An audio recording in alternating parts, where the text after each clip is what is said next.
திருவெள்ளி விரதம் சொல்லி எடுத்து வரோம் முழப்பாரி.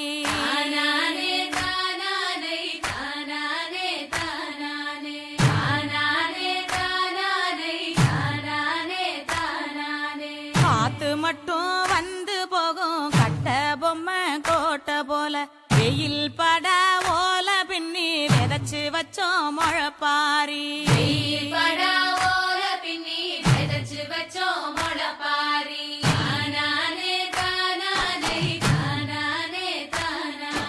நடுவினிலே பொத்தி வச்ச நல்ல நல்ல ஓட்டிலெல்லாம் வித விதமா பயிர் விதைச்சு வெக்காளிக்கு போடுங்கம்மா.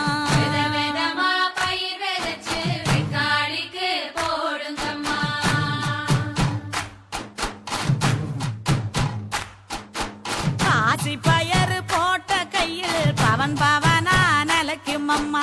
கட்டாம்பயறு போட்ட